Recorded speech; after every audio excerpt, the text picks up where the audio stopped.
You ever stand in a room full of people and feel like you're the only ghost in the house? That was me right there, staring at the name tag on the reception table like it had just slapped me across the face. Riley, the family letdown in tiny bold letters. It sat there like some twisted joke. I blinked. Once, then twice. No, it wasn't a hallucination. It was real. Someone had gone out of their way to print that, place it on the table, and smile to themselves about how clever they were. From across the room, laughter exploded like fireworks. I didn't need to turn my head. I knew that laugh. That high-pitched, nasal cackle that always followed a passive-aggressive jab. Janice, my stepmother. Wine glass in hand, pearl necklace flashing under the chandelier lights. She looked like she'd stepped straight out of a catalog. Her smile? Manufactured. But the satisfaction in her eyes? Oh, that was real. I looked back down at the name tag. Cold, plastic, cruel. For a moment, I considered dramatic options. Smash it. Toss it in the champagne fountain. Maybe walk right up and plant it on Janice's perfect little dress. But no, that's what she wanted. That's always what she wanted. If I lost it, I'd be labeled overly emotional again. Dramatic. Too much. So I didn't. I picked it up, looked at it one last time, and placed it gently back on the table like it didn't mean anything. But deep down, that was the moment I knew I was done. Not just with this party, with all of it. The mansion around me screamed wealth. Gold trim, glass staircases, waiters gliding around with drinks I couldn't pronounce. The smell of roasted duck and truffle oil hung in the air, but I wasn't hungry. My stomach was already twisting. This was my father's 60th birthday celebration, or as Janice called it, an elegant affair for people who matter. Translation? Not me. I stepped further in, weaving between strangers in suits, their laughter sharp and artificial. Nobody noticed me. Nobody ever did. Not since Janice entered our lives. I scanned the room until my eyes landed on him. My father, Calvin Whitmore, standing dead center like he owned the place, which, technically, he did. Dressed in a custom-tailored navy suit, he looked younger than 60, happier than he ever looked with me. He had one arm around Sienna, Janice's golden girl, and the other around Logan, her son. They were the perfect family, the ones who always did everything right. Prestigious universities, award-winning internships, magazine feature-worthy careers. And me? I was the one who dropped out of law school, the one who went rogue and became a freelance designer, the one who didn't wear pearls or speak in rehearsed sound bites, just a speck in the corner of their polished frame. Then his eyes met mine for all of 1 second. One fleeting moment, long enough to feel like an acknowledgement, but also long enough to confirm what I'd always feared. He hadn't wanted me here, probably didn't even know I was coming. And maybe that was the final straw. I made my way to the drink table and grabbed a flute of champagne, my hand slightly shaking. I told myself it was just the cold, but I knew better. "What the hell are you doing here, Riley?" I muttered under my breath, staring into the golden fizz. "Riley! Darling!" A voice trilled behind me. I didn't even need to turn around. I turned anyway. Janice stood there in a floor-length emerald gown, all faux charm and Botoxed poise. Her eyes skimmed over my dress like it was something she'd scrape off her designer heels. "Well," she sighed dramatically, "look who decided to join us after all." I gave her a tight-lipped smile. "Janice, you look prepared for photos." Her smile twitched. "Always." "You know, I almost didn't expect you to come. I assumed you'd be too busy with—" "What was it again?" She tapped her cheek as if deep in thought. "Ah, yes. Freelancing, how creative." She said it like it was a disease. "I manage my own design firm," I said flatly. "Oh, sweetie, I manage a Pinterest board. That doesn't mean I call it a firm." She laughed at her own joke, her hand brushing my arm in that passive-aggressive "we're still pretending to like each other, right?" kind of way. Then, lowering her voice to a whisper only I could hear, she added, "By the way, someone left you a little surprise by the front desk. Thought it might." Set the tone. I didn't even need to look again. I already knew. I set my glass down and inhaled slowly. I wasn't 14 anymore. I wasn't the girl who used to cry in the laundry room after family dinners. I was grown. independent, and tired of being collateral damage in their perfect little narrative. I walked slowly to the center of the room, my heels echoing across the polished floor. The laughter, the conversations, the clinking glasses, it all faded. I looked around the room, at Sienna with her perfectly curled hair and fake humility, at Logan, who got a full ride through med school with my college fund, and at my father, who saw me as a burden before I ever had the chance to prove otherwise. Memories hit me like a brick wall. My father teaching me how to ride a bike, holding my hand across the street, whispering stories when I was afraid of the thunder. That version of him died the day Janice walked in. She came with 2 kids and a plan. Within a year, I wasn't his daughter, I was the extra, the inconvenience, the phase he quietly wished away. The flashbacks were cruel. I remembered standing on the curb after school for hours because he forgot to pick me up, walking home in the rain, watching through the window as he laughed with Sienna and Logan like I never existed. And when I asked him why, he said, "You're old enough to figure things out, Riley. They're younger. They need me more." That was always the excuse. I was always older. Older when it came to giving.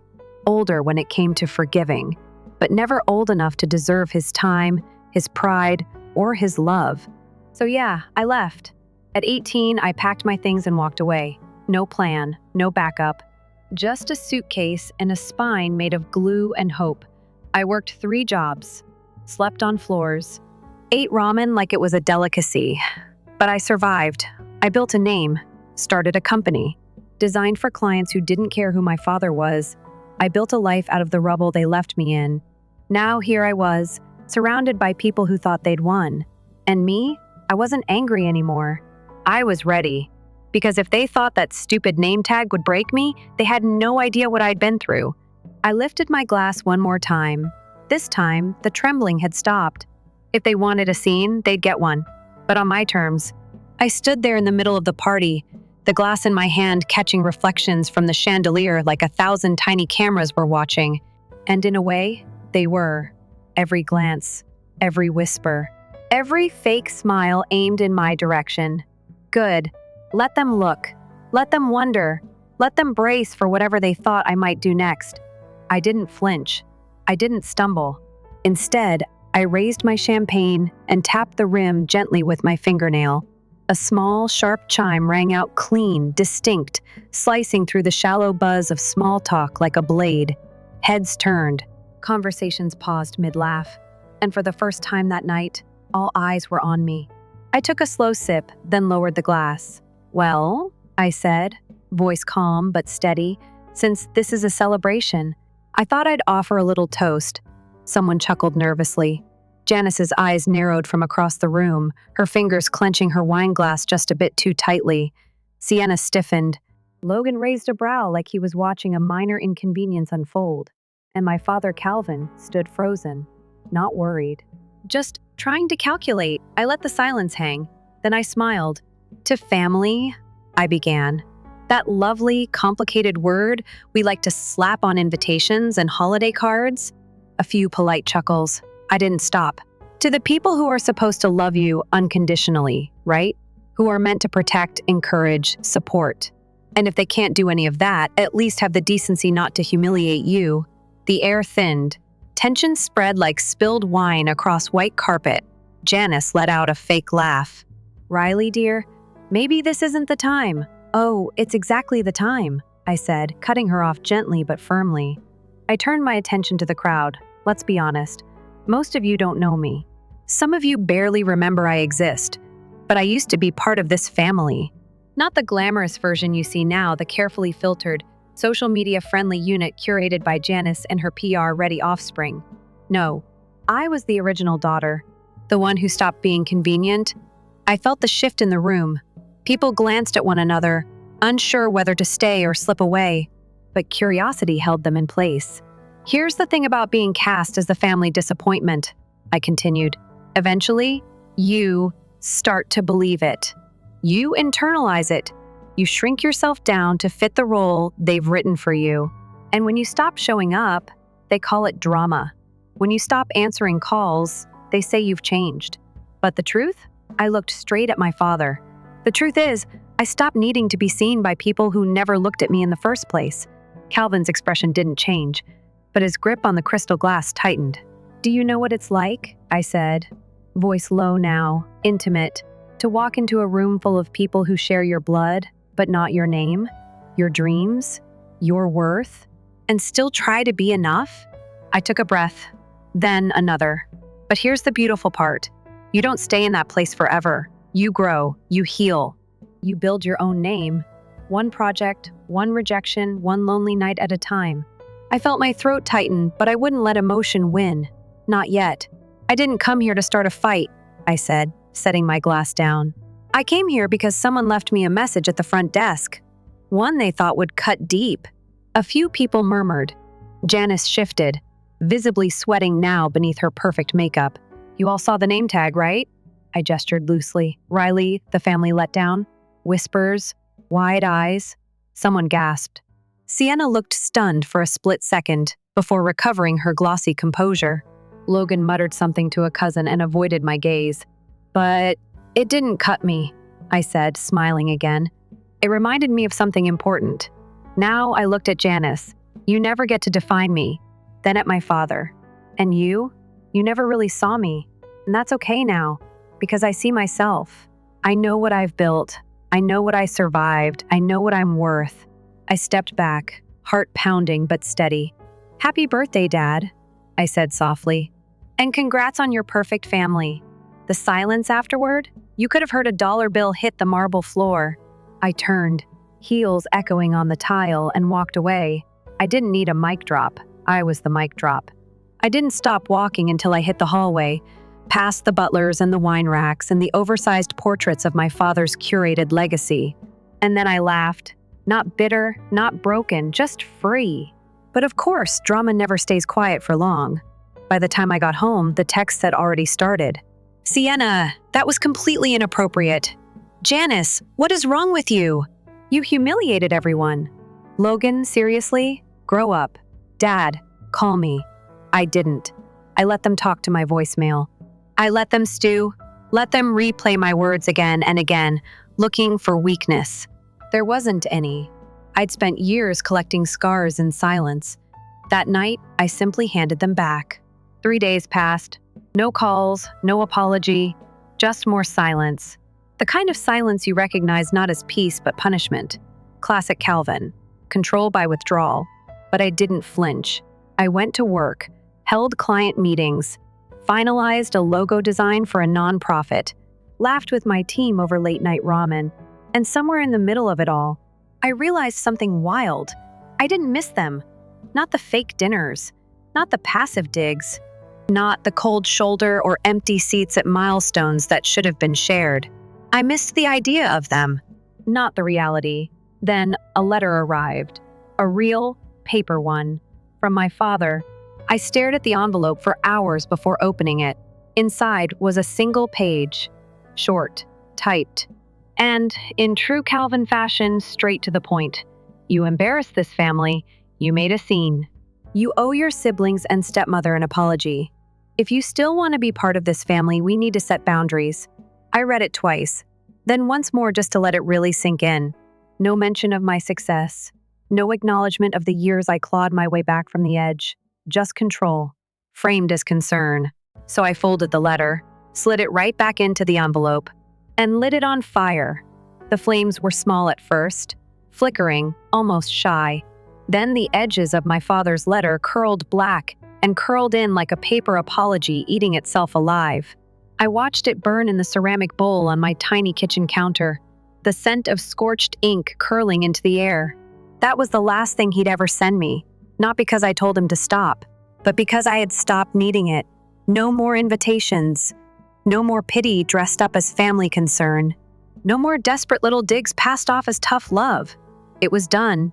And yet, as I stood there in my kitchen, mismatched coffee mugs drying beside the sink and my cat curled up on a folded hoodie, a strange silence settled in. Not sad, not empty, just quiet. I wasn't crying. I didn't feel broken, but something inside me had gone still. Maybe it was the part that used to ache whenever my phone lit up with Dad. Maybe it was the part that still wanted him to fight for me, to defend me, to say, "You're not a disappointment, Riley. You never were, but he never would." That letter? That was his final word. And honestly, I was glad. Because for once, I had the last word in person, at his precious party, in his perfect house, right where they all thought I'd crumble. The next few days were quiet on the outside, but inside me, movement. I started noticing things, like how peaceful my mornings were when I didn't brace for criticism from people who barely knew me anymore. Like how I smiled more. Real smiles, not polite ones. Like how the air in my apartment didn't carry the weight of expectations, only the smell of coffee, candles, and creativity. That weekend, I had dinner with my best friend, Nora. She'd known me since college, back when I was trying to piece together my first client list and my self-worth at the same time. "You look lighter," she said, twirling pasta on her fork. "Lighter?" I raised an eyebrow. "Yeah, like someone finally took the emotional ankle weights off." I laughed. "That's one way to put it. You torched the letter, watched it go up in flames." She raised her wine glass. To controlled burns, we clinked glasses. And for the first time in a long time, I felt like I was allowed to celebrate without guilt. Of course, healing isn't linear, and neither is family drama. The next curveball came 2 weeks later. A cousin I barely talked to, Marla, sent me a DM on Instagram. "Hey, just wanted to say, I saw the video from your dad's party. Someone posted it in a group chat. Honestly, you are incredible, brave. They're mad, but they're also embarrassed. You hit a nerve." I blinked. "Video?" I messaged back, "Wait, what video?" She replied with a link. And there it was. Me holding the champagne flute, speaking calmly. Me calling out the name tag, the jab, the fake smiles, everything. Someone, probably one of the guests, had filmed it on their phone. The clip had over 18,000 views on TikTok. The caption? "When the disappointment finally speaks up at her dad's party. Family drama hashtag watch till the end." I watched it. Watched myself. And weirdly, I didn't hate what I saw. I didn't flinch. I didn't stutter. I looked like someone who had finally had enough and decided to stop apologizing for it. The comments were a mix of support and curiosity. "Girl, you're my hero. Bet Janice is choking on her Chardonnay. Can we get a part 2? That man did not deserve her grace." I sat with that for a while. I didn't post it, I didn't respond, but I kept reading. Because for the first time, strangers saw the truth I had been trying to scream into a locked room for years. And they heard me. That night, I got another message. Not from a stranger, from Sienna. "You think this is funny? You humiliated our entire family." I stared at it, then typed back, "No. I think it was overdue." She read it, didn't respond. Logan messaged me the next morning. "You're selfish." "Always were." I blocked him, not angrily, just done. That's the thing about boundaries.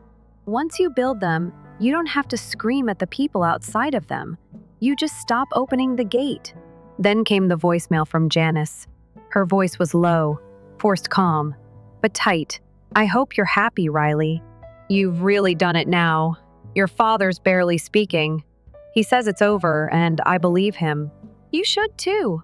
I replayed it once, just to make sure I heard it right. "It's over."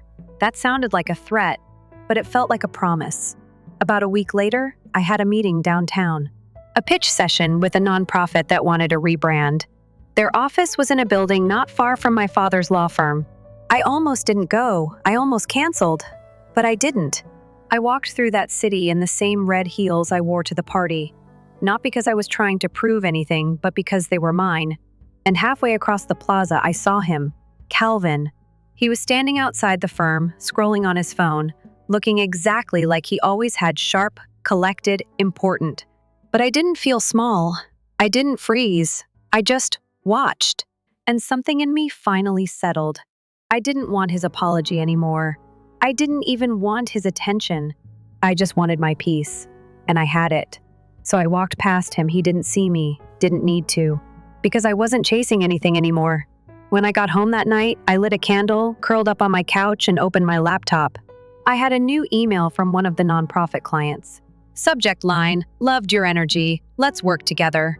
I smiled. Another door opening. Another chapter beginning without them, without the baggage, Without the disappointment badge they tried to pin to my chest like a scarlet letter. They could keep their cold dinners and forced smiles. I had me now, and I was enough. Life didn't get louder when I cut them off. It got still, not empty, just steady. The kind of steady you don't notice at first because you've spent so many years living in chaos. You brace for the next insult, the next guilt trip, the next cold shoulder dressed up as tough love. And when it doesn't come, you don't quite know what to do with the quiet, so you sit in it. Let it settle into your bones, and slowly, you start to realize this is what peace feels like. I spent the next few weeks in a kind of emotional detox. No texts, no fake family updates, no conversations that twisted my stomach into knots before they even began. Just work, sleep, tea, and my cat Milo, who never judged me for not being perfect. I redesigned a brand identity for a women's startup collective, helped a local bakery polish their social media presence, made time to actually eat a real lunch instead of inhaling cereal between client calls. No one from my father's side reached out. No surprise. They had always preferred silence when they couldn't control the story, but I didn't need their noise. I had finally found my own rhythm, and it was beautiful. Then one evening, a letter arrived, handwritten, not from my father, from my mother's sister, Aunt Clara. We hadn't spoken in a while, not out of any bad blood, just distance. She lived 2 states away and never liked drama. But she always saw me, even when no one else did. Inside the envelope was a short note and a newspaper clipping. The note read, "Riley, I saw this and thought of you. You've come so far. I'm proud of you. Love, Clara." The clipping, an interview from a small business magazine. Me, they had featured my design studio, titled, "The Quiet Power of Building from Scratch." There I was. Quoted, photographed, respected, no mention of my father, no ties to his world, just my work, my words, my name. I hadn't even known it had been published yet, and seeing it through her eyes, through someone who loved me for me, meant more than I expected. I folded the note and pressed it against my chest. That was the kind of family I wanted to keep. The ones who didn't show up when it was convenient, but when it mattered. Days later, I got an unexpected email. No subject line, no name. Just, "You free to talk?" I stared at it. Could have been anyone. But somehow I just knew. I typed back. About what? The reply came seconds later. About what I should have said and what I didn't. My heart slowed, then sped up. Calvin. I should have ignored it. Blocked him like I did the rest. But curiosity's a funny thing, especially when it sounds like maybe someone is finally ready to speak truth. I agreed to meet. Neutral ground. A quiet cafe near the river where I used to sketch logos in a notebook too cheap to hold ink without bleeding. He was already there when I arrived. Same posture, same calm, commanding presence. But something was different. His suit looked less like armor and more like habit. His eyes weren't sharp, just tired. He stood up as I approached. "Riley," he said. I gave a small nod. "Calvin." I didn't call him Dad. He didn't flinch at that. We sat, 2 people with history between them like a thick, invisible curtain neither of us was ready to pull back. He spoke first. "I saw the video." "Ah, there it was." I said nothing. He leaned forward. "I won't pretend I liked it. I didn't. It made me uncomfortable." I took a sip of my tea. Truth usually does. He paused, nodded slightly. Then, softer, "But it also made me realize I didn't know who you are anymore." I raised an eyebrow. "Or maybe you never really tried to." He didn't argue. That alone almost shocked me. He just looked down at his hands, folded on the table like he was holding something invisible. "I spent a long time chasing an image of success," he admitted, "and I judged everyone by how close they aligned with it. You didn't fit that mold." "I wasn't supposed to," I said. "I was supposed to be your daughter, not your reflection." That hit him. I saw it. He closed his eyes for a second, then looked at me with something I hadn't seen in years. Vulnerability. "I didn't defend you when I should have. I let Janice shape too much. I justified it as stability. But really, I just didn't want to confront how badly I'd failed you." I blinked. That was the first honest thing he had said to me in over a decade. He went quiet after that, letting it hang, waiting. I could have launched into all the things he'd missed. All the times I stood in the rain, all the college forms I filled out alone, all the nights I heard my name said like an inconvenience in his house. But instead, I just said, "Why now?" He looked up. "Because after you left that night, I realized I didn't just lose my daughter. I lost the only person who ever told me the truth." We sat in silence after that, the kind of silence that didn't hurt, just settled, like dust finding a home after a storm. He didn't ask me to come back, didn't beg forgiveness, didn't pretend it was all okay. And because of that, I actually believed him for once. When I left the cafe, I didn't feel resolved. This wasn't a ribbon-tied ending. It wasn't some Netflix family movie moment. It was two broken people realizing maybe, finally, there was room for something new. Not the old version, not the pretend version. Something honest, raw, unfinished. And that was enough for now. Later that week, I printed the article Aunt Clara had sent, framed it, not to flaunt it, but to remind myself this life, I built it, brick by brick, scar by scar, love by self-love. And no one, not a father, not a stepmother, not a last name gets to rewrite that. A week passed after the cafe meeting. 7 days, no calls, no emails, no surprise visits. I thought I'd feel restless waiting for the next move. I didn't. There was something oddly grounding about a conversation that didn't try to fix everything, just acknowledge the wreckage, and left the rebuilding up to time. That cafe table? It wasn't a reunion. It was a detour, a pause between chapters. I didn't rush to define what it meant, because not everything broken needs to be glued back the way it was. Sometimes, it's enough to know the other person finally saw the mess they helped make, even if they're not the one who cleans it up. I focused on work. My calendar was packed: client calls, a podcast interview, and a short film team reaching out for design work on a documentary about generational trauma. Go figure. The universe loves irony. But I didn't feel overwhelmed. I felt in control. Like everything that used to slip through my fingers was now something I could actually hold. One morning, Nora texted me, "Saw your name mentioned in a panel promo. Big leagues now, huh?" I smiled. She was talking about a Women in Business Summit downtown.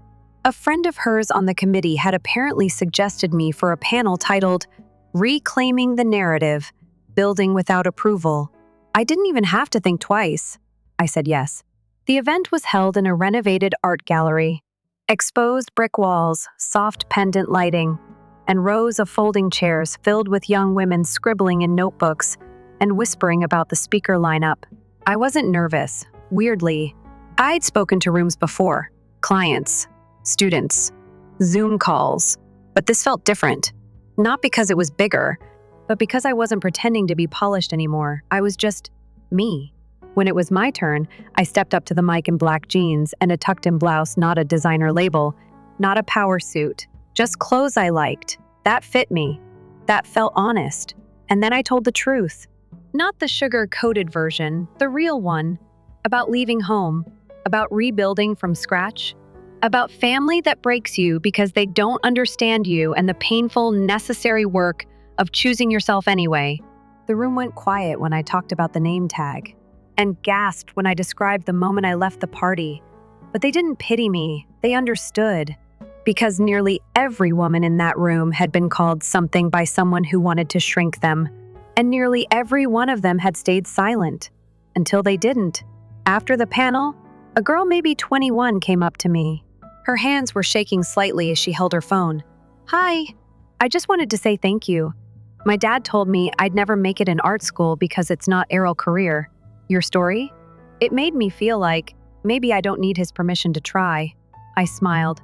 "You don't," I said. "You only need your own." She nodded, eyes glossy. "It's scary, though." "Yeah," I said, "but so is living for someone else." She hugged me before leaving. And in that moment, I realized this. Right here, this was the version of family I wanted. Not blood, but connection, shared truths. People who listen without trying to control the ending. That night, I got a text from Calvin. Saw a clip from the panel. "You were incredible." I stared at the screen for a while, then typed, "Thanks," he replied. "If you're open to it. I'd like to attend your next event, quietly, no pressure, just proud." I didn't respond right away. Not out of spite, just hesitation. Because pride isn't a band-aid. And support isn't just showing up when someone's shining. It's about who claps when no one's watching. Still, something in me softened. A little. A few days later, I ran into Janice at the bookstore. Of all places. She was in the parenting aisle holding a book titled Mending the Modern Family. Of course. She saw me before I could duck out. "Oh," she said, eyes wide. "Riley." Her tone wasn't sharp. It wasn't sweet either. Just cautious. "Hey," I said flatly. She cleared her throat. "How have you been?" I wanted to say, "You watched me drown for years, and now you care?" But I didn't. I just said, "Busy." "Good. That's nice." She clutched the book tighter. I saw the video from the party, and the panel. I raised an eyebrow. She continued, almost stumbling over her words. "You're talented and bold. I didn't expect it." There it was, the backhanded compliment wrapped in a ribbon. I gave her a slow nod. "That's because you weren't paying attention." Her smile faltered. She looked like she wanted to say more. Maybe defend herself, maybe rewrite history. But I didn't let her. "I don't blame you for everything, Janice," I said. "But I won't pretend it didn't happen." She nodded, almost ashamed. "I didn't know how to include you, and instead of trying, I just let you fade." "That's honest," I said. "I'll give you that. Can we talk sometime?" She asked quietly. "No drama, no expectations, just talk?" I studied her face. She wasn't begging. She wasn't performing. Just a woman who had finally noticed the shadow she helped cast. I paused, then gave her what I never thought I would, a maybe. "Not now," I said, "but maybe someday." She smiled, a real one, not perfect, not practiced, just real. And then we both walked away. When I got home, I took off my shoes and stood in the quiet for a while. I didn't feel pulled in all directions anymore. I didn't feel like I had to choose between silence and survival. I was just grounded, not because I had repaired every broken piece, but because I finally knew which ones were worth gluing back together and which ones were better left behind. It's strange how endings don't always come with a bang. No dramatic music, no doors slamming, no cinematic monologue. Sometimes they're quiet, like the final page of a book you didn't want to finish, but had to. That was me standing in the middle of my living room, 1 month after everything. The party, the toast, the letter, the cafe, the bookstore, all of it now stitched behind me. A story I carried but no longer lived inside. I had dinner with Aunt Clara the night before. She came into town for a weekend retreat and stayed an extra day just to see me. We met at a little Thai place on the corner. The kind of spot you walk past a dozen times before ever stepping inside. Cozy, dim lights, no frills. We talked about work, Milo the cat, and how the leaves were already changing even though it was barely October. Then, after dessert, she leaned in. "So," she said, voice soft, "where's it all sit now?" "With your dad, Janice, the whole thing." I didn't answer right away, not because I didn't know, but because I finally had the words and I wanted to get them right. "I think I've accepted that we're not a family in the way people expect," I said. "We're fragments. Some of us might stay that way. Others might not," she nodded. "And is that okay?" I looked down at my tea. It has to be. Back home, I pulled out my old sketchbook, the first one I used when I started freelancing. The cover was frayed, pages dog-eared, doodles in the corners, half-formed ideas scribbled across margins. I flipped through it slowly, like a photo album. One page caught my eye. A logo I had designed during my second month in business. A stylized phoenix, wings curved upward, feathers rising in sharp, clean lines, not perfect, but raw, honest. At the time, I told myself it was just a concept for a client. But now, I realized it was me. I had drawn my own rebirth before I even knew that's what it was. Calvin reached out again the following week. Not with demands, just a message. I meant what I said at the cafe. I know I can't undo the years I wasn't there, but I'd like to try and be here now, on your terms. I stared at the message for a while. Not angry, not emotional, just still. Growth doesn't mean letting everyone back in. Sometimes it means creating space for the right version of someone, if they're willing to show up as that. So I texted back, one step at a time, slowly, and that was enough. He didn't flood my phone with follow-ups, didn't rush in. He respected the pace. That alone said more than any apology ever could. As for Janice, we didn't become close, but we did have coffee. One time, she was quieter than I expected, less defensive. She told me about her own childhood, how she was raised to see structure as safety, silence as strength, and how, looking back, she realized she confused control with care. I thought keeping everything in line meant keeping it together, she said, stirring her drink. But I didn't realize who I was pushing out of the frame. I didn't excuse her, but I understood her better. That, in itself, was a small kind of healing. Sometimes closure doesn't come from being proven right. Sometimes it comes from no longer needing to be. One Friday evening, I spoke at another panel. Smaller this time, more intimate. The theme was self-redefinition after loss. Each speaker shared a personal shift, a divorce, a career crash, a friendship gone sour. And me? I spoke about identity, not just the labels others give us, but the ones we pick up without realizing. The ones we wear so long they start to feel like skin. The most dangerous thing about being called a disappointment, I said, is not that you believe it, but that you begin to shape your life around proving it wrong. Heads nodded. Eyes held mine. But you don't have to prove anything, I continued. You just have to live, on your own terms, loudly or quietly, broken or blooming, as long as it's yours. When I stepped off stage, a woman maybe in her 50s stopped me. You reminded me of my daughter, she said, tears in her eyes. We haven't spoken in years, but maybe I'll try again. This time, I'll listen. That moment alone made it all worth it. Weeks turned into months. The story faded from TikTok. The family drama stopped being a whisper in group chats. People moved on, and so did I, but not away from myself into myself, fully. I expanded my business, took a solo trip to the Pacific Coast, started mentoring younger designers who reminded me of the girl I once was, the one eating instant noodles at 2 a.m., wondering if her dream was too big for her reality. Spoiler, it wasn't. I still have the name tag. Yeah, the one from the party, not to torment myself, not out of spite, but as a reminder. It sits in a small glass frame on my desk, right next to a sticky note that reads, "You are not what they called you. You are what you became despite it." A few nights ago, I stood on my apartment balcony. The city buzzed below, lights flickered. Music from a rooftop bar drifted up in warm waves. I held a mug of tea, Milo curled near my feet, and for the first time in a long time, I felt whole, not perfect, not fixed, just whole. Like I had finally taken every scar, every silence, every sharp word and built something real out of it. Not to impress anyone, not to prove anything, but because I could. So if you're reading this, if you've ever been labeled something small, something bitter, something unfair, let me say this to you. You are allowed to walk away from who they told you to be. You are allowed to grow past the version of you that kept begging for approval. You are allowed to rewrite your story. You are allowed to start over, and you don't need their permission to do it. Just your own story too.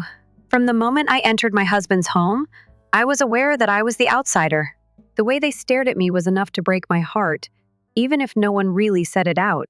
Like smoke, there was a frigid, poisonous element that permeated every meal and discussion in which I was never completely involved. I had been living with a family that had never really wanted me for the previous 6 years.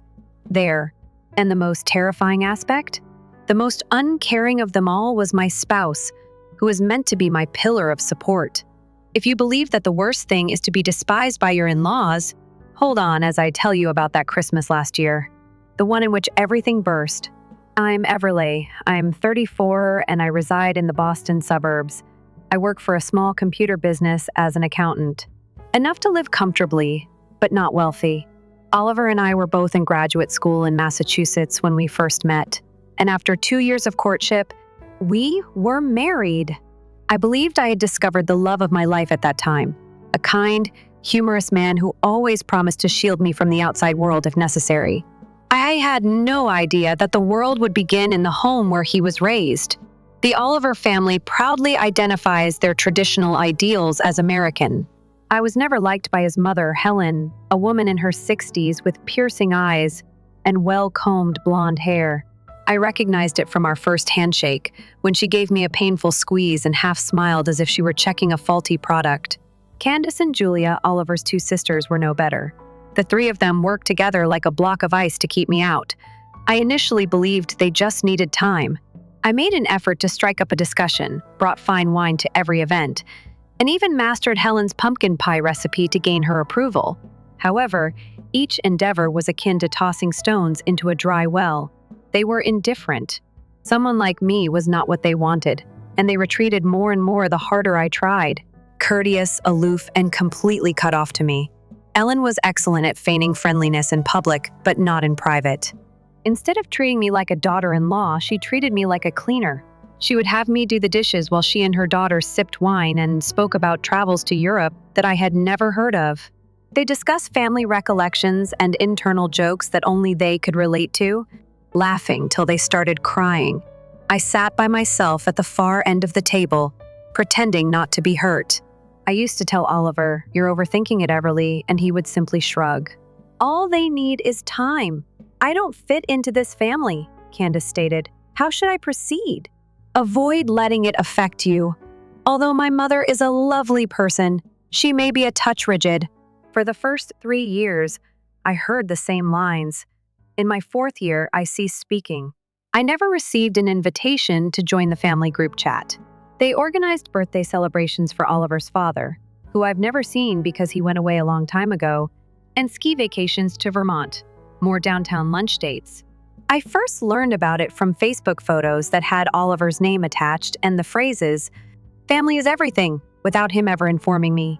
The day before the formal Christmas party last year, they had a private gift exchange at Helen's house. The only reason I knew was because I noticed Candace's and Julius's automobiles parked outside Helen's house when I got home early from work that day. They were opening presents around the Christmas tree as I stepped in, and they all fell quiet upon seeing me. Candace smiled weakly. "You're home early, huh? We intended to give you a call later." Helen sipped her wine while watching television. The few trifling presents. Nothing significant. As I watched the three of them laughing together while clutching cashmere scarves, Sephora bags, and bottles of Italian wine, I was dressed in my rumpled work clothes. Oliver didn't even look up from his phone. However, that was not the tipping point. When they handed gifts to everyone in the family but me this Christmas, it was the genuine tipping point. When I entered Helen's home that day, I had no idea what to anticipate, but it most certainly wasn't that level of obvious shame. The aroma of baked butter and cinnamon filled the house. The aroma of cozy recollections I had never experienced. Fairy lights glistened in the main area. Everything appeared to have been lifted from better homes and gardens, even the Christmas tree, which was higher than everybody and beautifully adorned. While Helen stood in the open-concept kitchen, still wearing her cooking gloves but already reapplying her wine-colored lipstick, Candace was laughing aloud at one of Julia's less than humorous anecdotes. Oliver looked extremely casual as he poured his mother a glass of white wine. For nearly a whole minute, he was totally oblivious to me standing behind him. Everyone gathered around a big table with glassware, perfumed candles, a turkey, and a white lace linen as supper began. Helen positioned herself in the middle like a sacrifice. Just as I had anticipated, Helen sat at the head of the table, controlling her Connecticut Castle meal, while I sat at the other end, opposite Candace and Julia. Candace boasted about her new beau and her vacation to Napa Valley. I thought Julia was merely following along, but she talked about the art event to which she had been invited.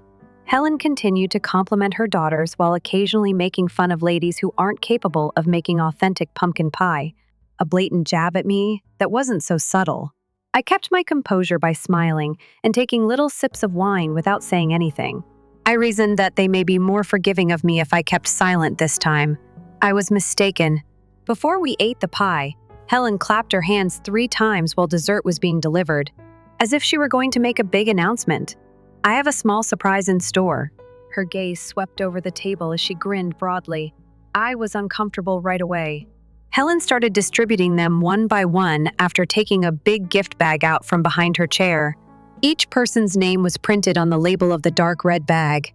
Candace got a leather purse from a company I was certain cost at least $500. Julia received a 2-day spa certificate at a posh resort that included everything. 3 months after he mentioned it at dinner, Oliver received a bottle of rare whiskey. I tried to swallow the cold sensation in my stomach as I sat still, holding onto my wine glass. Eventually, no bags remained. None of them had my name on them. Helen turned to face me, seeming to be surprised. "Oh no! It appears that I forgot about you, Everly." She chuckled. Candace chuckled. Julia laughed. Oliver. There was a chuckle in my husband's voice that didn't even try to disguise it. For a minute, I froze. I had the impression that I was sitting in a crowded room, nude, and that nobody was any longer trying to disguise their disdain. "It's all right," I responded in an oddly composed tone. I put my glass down softly and met Helen's gaze directly. "I'm glad I remembered about you." As if my voice had suddenly broken a flawless symphony, the room became quiet. Helen's eyebrow went up. "What do you mean by it, I wonder?" I simply grinned. "You'll see." Candace scowled. Julia gave Helen a quick look. Oliver's laughter ceased. For a few seconds, the air became frigid, as if a gust of wind had just passed. I remained silent. I simply sat there, enjoying every perplexed look I got as I carefully cut into my pumpkin pie. I didn't feel little for the first time in 6 years. Even if they didn't yet know why, I noticed terror in their eyes for the first time, and it was only the start. From my handbag, I took out a tiny box that looked like it belonged in a high-end gift shop. It was wrapped in gleaming silver paper and fastened with a crimson ribbon. Making sure everyone at the table could see you, I carefully gave it to Helen with both hands. I said while maintaining eye contact with her proud, darkening face. Julia and Candace exchanged glances before turning back to their mother. Oliver blinked quickly, as though he was still in shock that Everly, the calm, kind wife who usually put up with him, had just responded in this way. Helen gazed at the box as though it contained a poisonous snake. Although she made an effort to keep her customary patronizing demeanor, her palm trembled a little. "You didn't need to do that, I see. I assumed you were aware. You never have to do anything for me." "I know," I said quietly. "This is a very unique present." A sense of curiosity began to permeate the space. Candace's eyebrows went up. Julia straightened her posture. Oliver no longer smirked as he cocked his head in my direction. Helen carefully unwrapped the paper and loosened the ribbon. I really noticed her hands start to shake as she extracted the heavy pile of papers from within. "No more acting like you're someone you're not. What is this?" She spoke in a raspy voice. "A few revised tax returns over the last 7 years, as well as financial data from your event organizing business." Another glass of wine was poured for me, not too quick, not too slow. "Did you realize that for the previous 3 years, you underreported at least $240 in revenue, not to mention the personal costs that are deducted from the business account?" Like a sudden storm, the hush fell. The mood shifted. No one was laughing any longer. The only noises were Helen's fast breathing and the rustle of paper in her palms. It was Julia who spoke first. "What's this, Mom? Is this authentic?" Candace's eyes opened as she grabbed the paperwork and quickly glanced through them. "Did you conceal this from us?" Helen remained silent. She gazed at the pages as though she might make them vanish. Her lips were so firmly squeezed that they had become white. She squeezed the armrest with her other hand until her knuckles were white. I sipped my wine. "I wanted to remind you to submit your report to the IRS. As if I hadn't been invited to this meal." Oliver's voice was crisp and low as he spoke. "Are you crazy, Everly? You're snooping on my mother?" My lips curled as I turned to face him. "No." I looked into it. The difference is significant. And since I had eyes, I did it. I noticed that someone is wearing blinders. "You can't." Helen suddenly got up and smashed her hand on the table. "Everly, you don't realize what you just did." "Yes, I am well aware of what I have done." I sat, staring at her. "I am also aware that you have concealed assets, avoided taxes, and fabricated financial reports. However, you did more than that," Candace snarled. "What might go wrong?" I gave her a direct glance.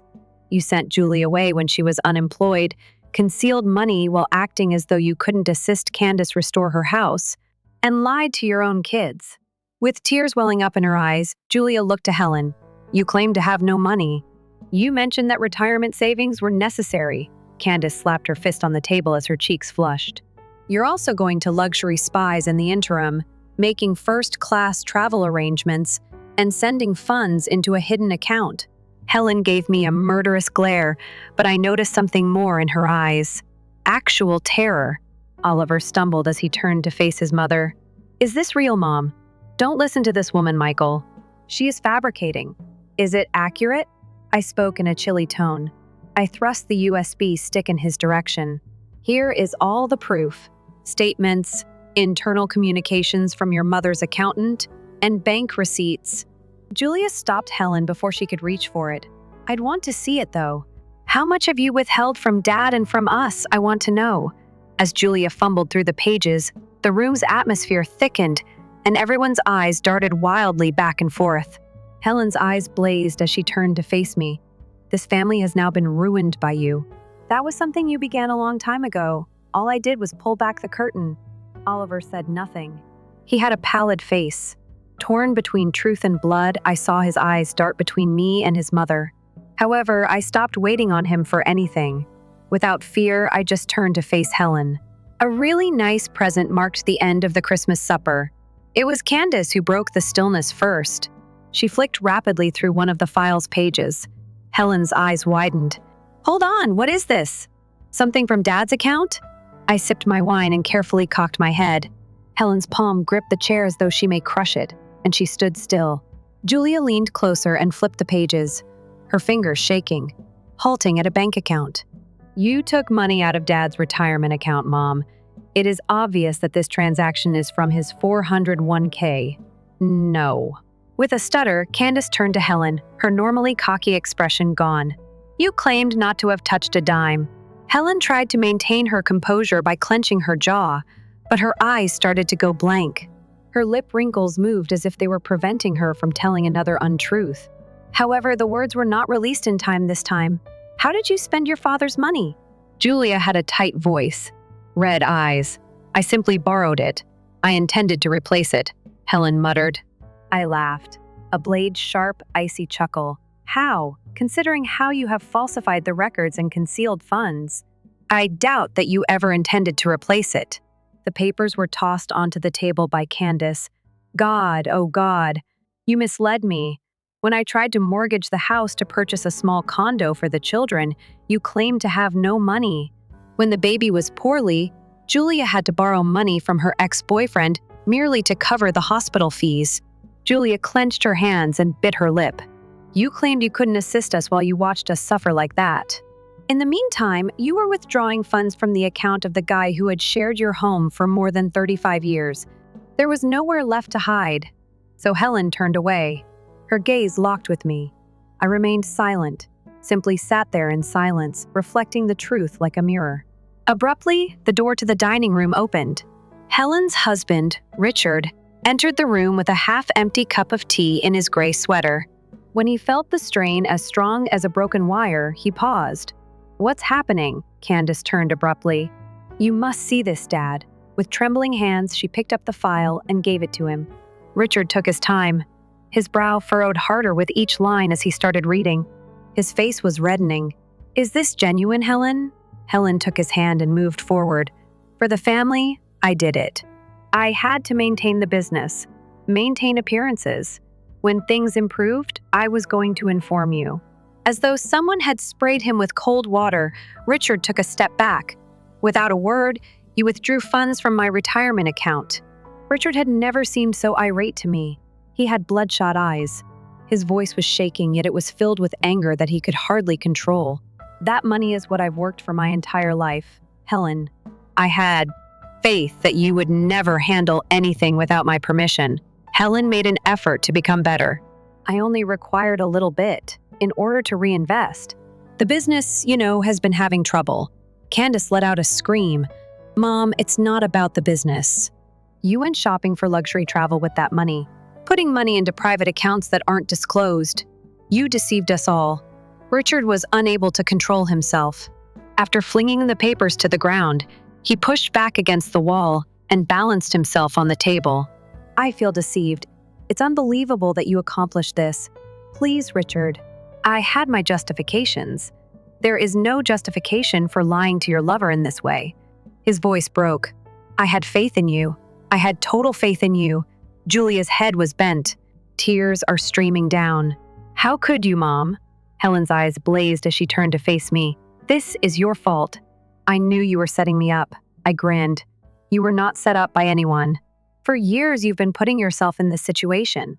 I just lowered the curtain. Richard held up his hand to stop Helen from lunging at me. Helen, enough. I'm going to consult a lawyer if what I just read is accurate. Someone who takes everything without thinking twice is not someone I can live with. Helen did not resist this time. She remained still, tight lips. She had an ash-pale face, and the Christmas lights were still shining in that room. A family was formally destroyed.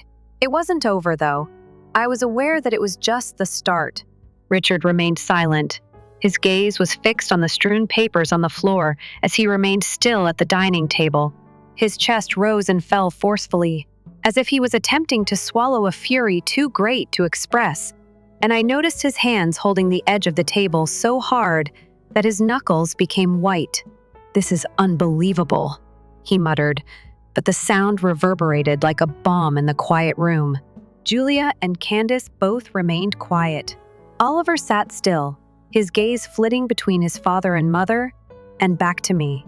No one knew what to do next, and the entire room appeared to be caught in a chaotic moment where all the masks had dropped. Richard took a clumsy step forward and halted. I'm having trouble breathing. His face went white as if the blood had dried up, and he grasped his chest. Dad! Julia sprang up and started crying. Candace and I hurried to him simultaneously. No one glanced as Oliver leaped out of his chair, his glass splintering on the floor. Richard, Helen yelled, but her voice was so dramatic and high-pitched that it sounded as if she were performing a poor scene in a lousy play. His entire body sagged, and he fell forward like a tree with its roots severed. He was heavy, limp, and his body trembled a little before coming to a complete stop, but I managed to catch him with Candace. Make an ambulance call, I yelled as I automatically took my phone out of my pocket. He is suffering from a heart attack.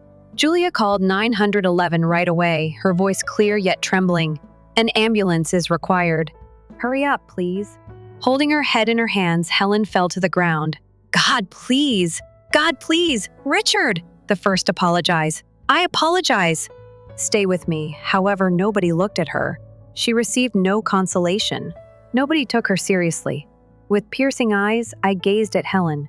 She tried to cry, but all she could manage were phony cries and purposefully shaking hands, like though she were acting for an unseen audience. As she began to move toward Richard, I replied icily, Don't touch him. Candace gave a nod. Mom, stay back. You've accomplished enough. The remarks were like a smack to Helen. After a moment of inaction, she turned to face her daughter with eyes devoid of strength.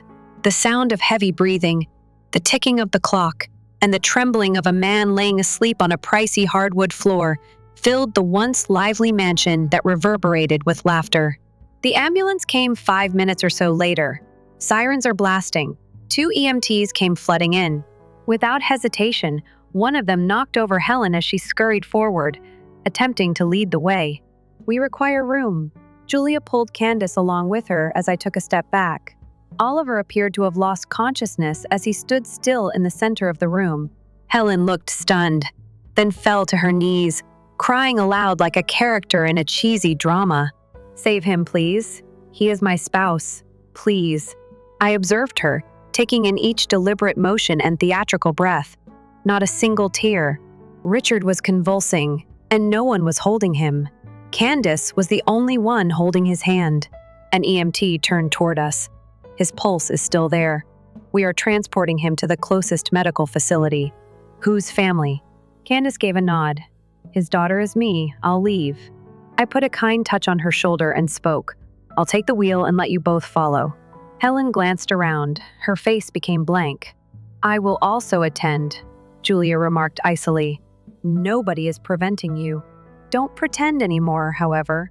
We've witnessed everything. Helen remained silent. Stumbling like a ghost after the stretcher, she got to her feet. Silently, We made our way to the automobile. I didn't look back, but Oliver followed me. His bewildered expression was the last thing I wanted to see. When Richard fell and Helen shed her phony tears, all that was left between us was reduced to ash. I glanced up at the starry sky as the ambulance pulled off the street. There were whirling black clouds instead of stars. That Christmas was filled with real scars and repercussions, but it lacked prayers and warmth. And I was aware that Richard's breakdown was just the start. It seemed oddly cool in the hospital waiting room. The chill that crept into the skin from extended silence and growing stress was not the cold of air conditioning or the November weather. Julia and Candace sat side by side, looking into nothing with vacant eyes. I clutched my phone as I stood close to the reception counter. I held onto it as if it were the only thing holding me up, even though the screen had long since gone dark. Mike watched in silence from a few chairs away, hands clasped, elbows resting on his knees. It was almost an hour before anyone talked. Then, all of a sudden, Mike got up and approached me. "Do you feel content now?" I blinked, wondering what I had misheard. There was no longer any serenity in his voice.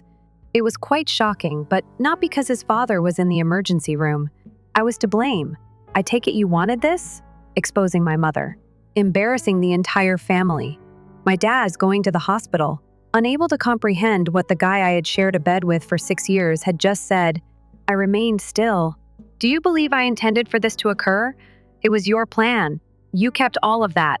During family dinner on Christmas Day, you pulled it out. You were aware of my dad's cardiac condition. Do you believe I missed it? Every single syllable. Strike me with a blow. You're not angry then?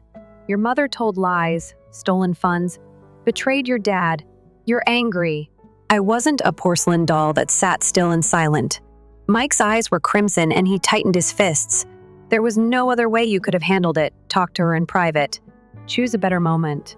I let forth a flat, emotionless laugh. A better moment. What have I been up to over the last 6 years, in your opinion? I waited. My pride was swallowed. I repeatedly provided your mother the opportunity to behave honorably, and she only made me feel less respectable. How about you? You did nothing but watch. Mike averted his gaze. I didn't stop, though. I believed you to be impartial. I made an effort to comprehend that you were torn between your wife and mother. But you're still standing here accusing me now, when it's obvious that your mother stole money, depleted your father's retirement, and misled your sisters? Tell me, Mike, which side? Do you support? His eyes were heavy when he turned back to face me. All I wanted was for this family to be together. As if he had just smacked me, I took a step back. Mike, this family never got along. Are you blind to the fact that your mother is a manipulator? I was never supposed to be here. Never. How about you? You repeatedly selected her. You decided to keep quiet. Candace got to her feet, her voice icy. Mike, don't. Mom was mistaken. We all witnessed it. Julia went on. There was nothing broken by Everly. She just exposed the reality. Dad was placed in this situation by Mom. Mike remained silent. He only gazed at me. His eyes broke. I returned the glance. I'm not furious anymore. My chest was filled with a vast, icy emptiness. Your final opportunity to act morally has just passed. Mike, I don't need your protection. All I needed was for you to see me. However, you never did. I took off my wedding band and put it in his hand. I will never again wait for you to pick me. Mike remained silent. His palm gripped the ring so firmly that it shook, as though releasing it would cause everything to break. However, it was too late. I ignored his next words and turned away. For the first time in 6 years, I felt relieved that I had heard enough. You can be married to a guy, but he's simply a stranger with his mother's last name if he doesn't support you when you need him most. As soon as the doctor declared that Richard was no longer in critical condition but required careful observation because of significant heart damage, I left the hospital. Julia and Candace remained overnight to keep an eye on him. A nurse had asked her not to discontinue the procedure, and Helen had vanished. Mike appeared to have been sapped of all his energy as he remained seated in the waiting area. However, I didn't turn around. Not necessary, as I made my way to the parking area. Like a sword, the night breeze sliced across my face. But I felt weightless rather than frigid. In my hand, the wedding band seemed like an alien metal object.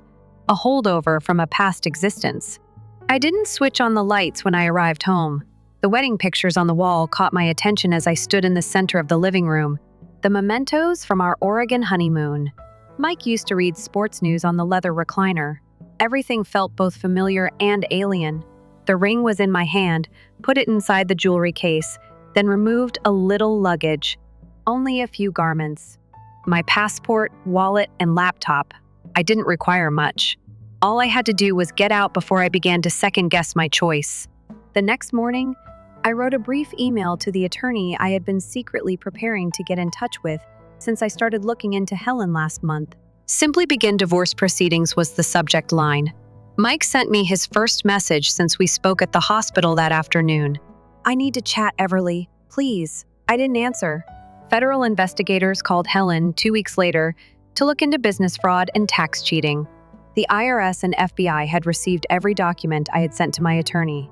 There was documentation that she had withdrawn money from the Small Business Support Program during the COVID-19 period using fictitious employee identities, in addition to evidence of tax evasion. The story was taken up by the local media. Newspapers featured pictures of Helen leaving court looking messy, without hair or makeup, and wearing a gray suit. The proud woman who had previously marched through Christmas dinner was gone. Immediately upon my discharge, I didn't feel content. Richard promptly filed for divorce. He had visited a lawyer right out of the hospital, Candace texted me. Julia severed their relationship with their mother. Helen messaged and phoned. Even handwritten notes went unanswered. Everything was gone for Helen. Her company, her family, and her reputation. Everything fell apart. Mike, too. He sent a barrage of emails that ranged from pleading to furious. Among them, one read, "I had no idea it would get this far. Didn't you intend to abandon me from the beginning?" I didn't bother to respond. I just sat and gazed at the TV. Nothing else needed to be explained. There was nothing left to preserve if, in spite of everything, he still believed that I was the issue. Mike appeared outside my new apartment one day at the end of the month. I peered through the security door at him. "Please, Everly, only 5 minutes." He sounded worn out. His eyes sank. I didn't welcome him inside, but I did open the door. "What are you looking for?" "I've given it a lot of consideration. I was mistaken. I ought to have supported you." I leaned against the doorframe with my arms folded. "Mike, you weren't just incorrect. Your mother was your choice. You witnessed my humiliation, exclusion, and transformation into a joke. You accused me of ruining the family when I got up." He gave me a quiet stare. "Even though I am aware that you no longer trust me, I will stop at nothing to restore your trust." I gave a headshake. "You don't have to. I've had enough of waiting for someone to fix my problems. My decision has already been made." I firmly and gently closed the door. Inside the apartment, there were no sobs or rage. I watched the gentle golden light spread across the wooden floor while I sat on the sofa. I felt at peace for the first time in 6 years. Not because Helen fell. I had set myself free, not because Mike finally got it. I didn't hear from Mike again after he last knocked on my door. Not for the first few weeks anyway. I assumed he needed time to come to terms with the fact that I would not be returning. That his wife, whom he believed would wait indefinitely, had left. Not with an altercation, not with charges, but with a door that shut without a fuss. 3 weeks later, the first call arrived. I didn't answer. 4 more calls followed a voicemail over 2 minutes long, an email with the subject line, "I apologize." I sat in a cafe near my apartment, gazing at his name on the computer, and felt nothing. No anger, no hurt, just quiet inside me, like a lake after a storm. I reached out and tapped block number. That was it. No hesitation, no remorse. That was the moment I realized I had fully let go. Every morning I wake up at 6 a.m., make myself a cup of coffee, and open the window to see sunshine flood across the spotless white walls of my new apartment. I'm renting a little studio in the North End, not far from downtown, but quiet enough that I can hear the leaves fall as winter draws near. I've established my life on my own terms, nice.com, without shouting voices or uncomfortable dinners. I've discovered how to go grocery shopping by myself without feeling empty, acquire the ability to eat dinner in alone. I read on Sundays, buy myself fresh flowers on Fridays, and update my personal budget at the beginning of the month. Mike and I don't communicate. His mother is not someone I text. I also didn't rejoice when Helen was formally accused of financial wrongdoing. I simply discarded the newspaper in the garbage after folding it up, because I had figured it out by then. When someone else fails, that isn't really success. It occurs when they are no longer able to control you. Julia and Candace continue to communicate. Despite knowing I don't need them, people nonetheless write me thank you cards. If it weren't for you, our entire family would still be living in denial, Julia wrote. I apologize for the prolonged suffering you endured. I grinned but didn't respond. That was sufficient. The main publications began covering Helen's story a month later. Mike gave another call. An odd figure. I knew immediately. I didn't wait for the third ring this time. I didn't answer the phone. He sent an email 3 days later. I've begun treatment, but I've run out of excuses. Everything, including me, needs to be fixed. I want to be able to look in the mirror without feeling embarrassed, not to win you back. After reading it, I selected archive. I don't need an apology anymore. I discovered independence on my own, and I need it. I sat inside the ancient bookstore at the corner of Hanover Street one Saturday afternoon while Boston was hit by an early, chilly rain. I read a novel that I never had time to read while sipping my coffee. A middle-aged woman who sat next to me while I was still Mike's wife grinned. It's an excellent one. The conclusion will please you. I smiled back and nodded. I just had my own ending. She didn't inquire further. I didn't have to elaborate. The drizzle persisted as I left the store. I felt oddly toasty despite the chilly and rainy streets. For the first time in my life, freedom no longer seemed like a far-off dream. There was no yelling that afternoon, a steaming cup of coffee. Nobody grumbled about feeling full and alone. I once believed that being loved was the key to happiness. I get it now. Learning to love oneself is the path to happiness. I have no idea what the future holds, but I'm certain that I will never be the same woman I was in that home. I've already decided. I pick myself. Each tale serves as a potent reminder of the need of waking up after being rejected and disregarded by those closest to you for years. Truth and the courage to leave when she felt she deserved more were the means by which she sought retribution, not rage. Sometimes in real life, even if it means being by ourselves, we must let go of harmful relationships. Because self-love is not selfish. It's the process of getting your tranquility and value back. How do you feel with Everly's choice? If you were in her shoes, would you have acted similarly? In order to avoid missing the next heartwarming family tale, please leave your comments below and remember to subscribe to the channel.